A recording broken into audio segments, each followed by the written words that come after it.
আসসালামু আলাইকুম। আপনারা জানেন সম্প্রতি বাংলাদেশ ব্যাংক প্রায় 10,000 কোটি টাকা ছাপিয়েছে। এখন প্রশ্ন হচ্ছে একটি দেশ কী কারণে এবং কিভাবে টাকা ছাপাতে হয়। প্রথমত হচ্ছে আপনারা জানেন একটি দেশ এক অর্থ বছরে ঠিক যে পরিমাণ সম্পদ বা যে পরিমাণ পণ্য উৎপাদন করে ওই দেশের কেন্দ্রীয় ব্যাংক ঠিক সেই পরিমাণ টাকা ছাপাতে হয় বা ঠিক সেই পরিমাণ টাকা মার্কেটে সার্কুলেট করে।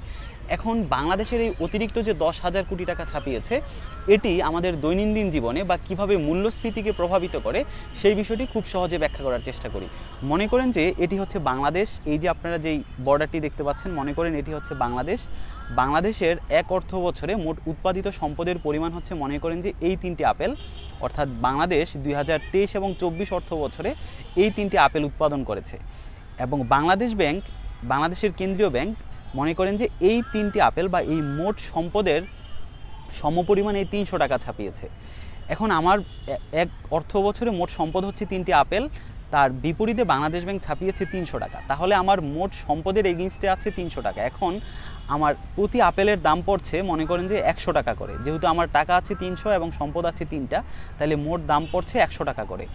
এখন আমার এই সম্পদ যদি অপরিবর্তিত বা কনস্ট্যান্ট রেখে, অর্থাৎ আমার উৎপাদন না বৃদ্ধি করে উৎপাদন ঠিক সেম রেখে এখন বাংলাদেশ ব্যাংক যদি নতুন করে আরও 300 টাকা মার্কেটে নিয়ে আসে, অর্থাৎ মোট সম্পদ আছে 3টা, নতুন করে আরও 300 টাকা নিয়ে মোট যদি 600 টাকা মার্কেটে বাংলাদেশ ব্যাংক নিয়ে আসে, তাহলে আমার আপেলের দাম পড়ে যাচ্ছে 200 টাকা করে। অর্থাৎ যেখানে আমি আগে 100 টাকা দিয়ে একটি আপেল কিনতে পারতাম, নতুন করে 300 টাকা বাংলাদেশ ব্যাংক মানি সার্কুলেট করার কারণে বা ছাপানোর কারণে আমার একটি আপেল কিনতে হচ্ছে 200 টাকা করে, যে কারণে হচ্ছে আমার 100 টাকা কিন্তু মুদ্রাস্ফীতি বা আমার যে মুদ্রার যে মান সেটি কমে গিয়েছে। আপনারা জানেন বর্তমানে বাংলাদেশে স্বর্ণের বাজারে স্বর্ণের যে মূল্য সেটি হচ্ছে বাংলাদেশের ইতিহাসে রেকর্ড, অর্থাৎ বর্তমানে স্বর্ণের মূল্য হচ্ছে প্রতি ভরিতে 1 লক্ষ টাকারও বেশি। যেখানে 2007 সালে আমরা এক ভরি স্বর্ণ কিনতে পারতাম 19,000 টাকা দিয়ে, সেখানে আজকে 2023 সালে এসে এই স্বর্ণ কিনতে হচ্ছে 1 লক্ষ টাকার উপরে। যে কারণে ইকোনমিস্টরা যারা অর্থনীতিবিদ রয়েছেন তারা বলার চেষ্টা করেছেন যে সরকার যখন বারবার এই আমাদের মোট সম্পদের এগেইনস্টে গিয়ে যখন বারবার অতিরিক্ত টাকা ছাপাচ্ছে, তখন এই কারণে এটির প্রভাব পড়ছে আমাদের যে মার্কেট, আমাদের যে বাজার মূল্য অর্থাৎ মূল্যস্ফীতিতে। এখন প্রশ্নটি হচ্ছে, আমি আপনি যেভাবে জানি যে সরকার যখন তার মোট সম্পদের এগেইনস্টে গিয়ে অতিরিক্ত টাকা ছাপাবে তখন মূল্যস্ফীতি হয়, অর্থাৎ দ্রব্যমূল্যের দাম বেড়ে যায় এবং আমাদের যে মানি সেটার ভ্যালু কমে যায়। এটি কিন্তু সরকারও জানে, যারা নীতি নির্ধারণী পর্যায়ে আছে তারাও জানে এবং সেটি বাংলাদেশের যে সেন্ট্রাল ব্যাংক, কেন্দ্রীয় ব্যাংকও জানে।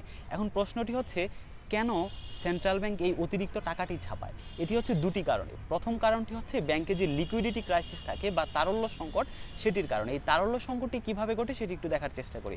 মনে করেন যে আমি হচ্ছে এখন ব্যাংকে গিয়ে আমি 2 লক্ষ টাকা মনে করেন যে জমা রাখলাম বা 2 লক্ষ টাকা আমি সেভিংস করলাম। এখন মনে করেন ব্যাংকের কাছে 2 লক্ষ টাকা আছে।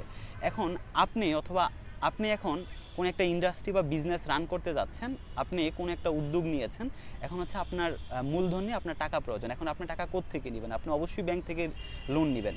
এখন আপনি যখন ব্যাংক থেকে লোন নেবেন তখন ব্যাংকের কাছে যাবেন, ব্যাংকের কাছে 2 লক্ষ টাকা আছে যেটা আমি সেভিংস রেখেছি বা অন্যান্য যারা নাগরিক রয়েছে তারা ধরেন 2 লক্ষ টাকা মোট সেভিং রেখেছে। এখন আপনি ব্যাংক থেকে 1 লক্ষ টাকা নিয়ে আসলেন বিজনেস রান করার জন্য।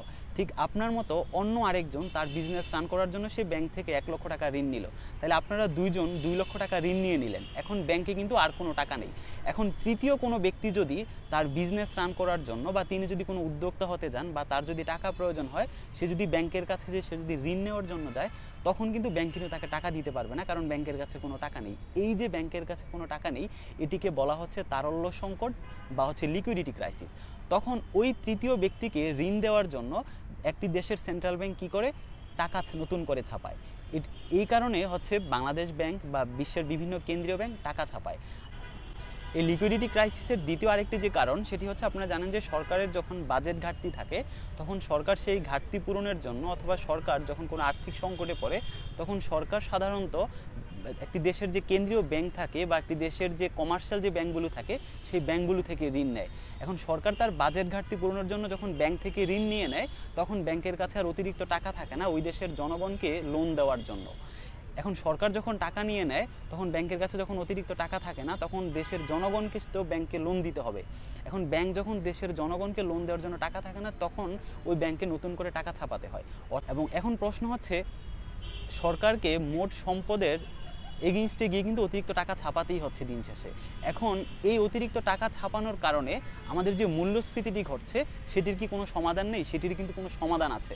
আপনারা জানেন যে অর্থনীতিবিদ কেইনস বা কেইনসিয়ান ইকোনমিস্ট যারা রয়েছে তারা এটির সমাধান দিয়েছেন। তারা বলেছেন যে একটি দেশের সরকার যখন বা একটি দেশের কেন্দ্রীয় ব্যাংক যখন অতিরিক্ত টাকাটি ছাপায়, সেই টাকাটি সরকারকে এমন কোনো জায়গায় ইনভেস্ট করতে হবে বা এমন কোনো প্রজেক্ট বা এমন কোনো ইনিশিয়েটিভে ওই টাকাটি ইনভেস্ট করতে হবে যে ইনভেস্ট থেকে সরকার লাভবান হতে পারবে।